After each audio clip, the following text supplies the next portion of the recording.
প্রাক্তন পুলিশ কর্তা সলিল ভট্টাচার্য রয়েছেন আমাদের সঙ্গে টেলিফোন লাইনে। সলিল বাবু, দুষ্কৃতী দৌরাত্ম্য শুধু নয়, একেবারে বেপরোয়া মনোভাব, মুখ খোলা অবস্থায় তারা দোকানে ঢুকে পড়েছে। সিসিটিভি ক্যামেরায় দুজনকে, একসঙ্গে চারজনকে দেখা যাচ্ছে।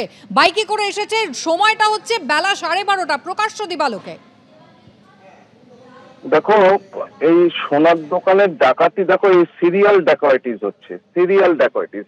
দেখো আসানসোলের যেটা হয়েছে সেটা তো এক্সট্রাঅর্ডিনারি ক্র্যাক করেছে, পুলিশ ধরেছে, চেস করেছে, in the same transaction Bihar থেকে গ্যাং অ্যারেস্ট করেছে, সবকিছু করেছে। কিন্তু সাইমালটেনিয়াসলি দেখো এই দমজুরের ঘটনা, দেখো মুখ খোলা রেখেছে।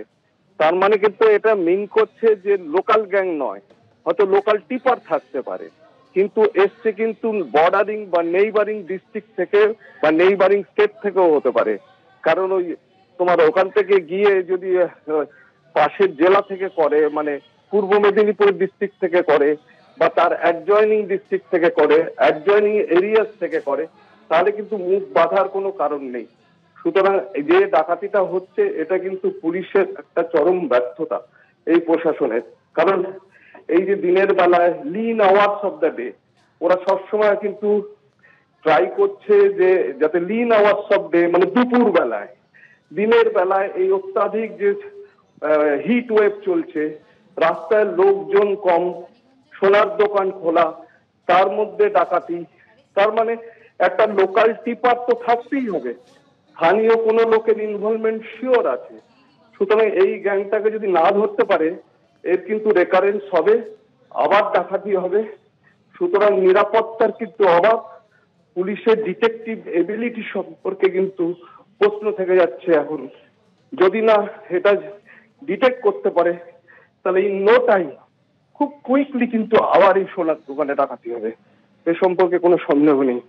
সুতরাং প্রশাসনের কিন্তু দায়িত্ব হার আরো বেড়ে গেল, এবং দায়িত্ব এবং discharge of government duty, discharge of government duty যদি সঠিকভাবে না করতে পারে, তাহলে কিন্তু আবার ঘটনার পর ঘটনা ঘটবে। আপনি বলছেন যে প্রশাসনের তৎপরতা এবং সক্রিয়তা আরো বাড়া প্রয়োজন। অনেক ধন্যবাদ সলিল বাবু আমাদের সঙ্গে কথা বলার জন্য। 12টা সামথিং এরকম হবে। আচ্ছা, কি হঠাৎ কি হলো? হঠাৎ করে ওরা দুজন ঢুকেছিল, কাস্টমার হয়ে বললো নাকি যে পেন্ডেন্ট দেখাতে, তো আমরা পেন্ডেন্ট দেখাচ্ছিলাম। তারপর দেখাতে দেখাতে তারপরে আরও দুজন ঢুকলো, ঢুকতেই তারপরে ওরা অ্যাটাক করতে শুরু করে দিল। পিস্তল, চারজনই এসেছিলো, চারজনের হাতেই পিস্তল ছিল, দিয়ে ওরা অ্যাটাক করতে শুরু করে দিল। দুজন ঢুকেছিল খদ্দের শুধু, তারপরে আরও দুজন ঢুকলো, তারপরেই ওরা অ্যাটাক করতে আরম্ভ করলো আর কি। চারজনের হাতেই পিস্তল ছিল। কি বলছিল? তো চুপ করে থাকতে, না হলে মানে মেরে দেবে আর কি, এরকম।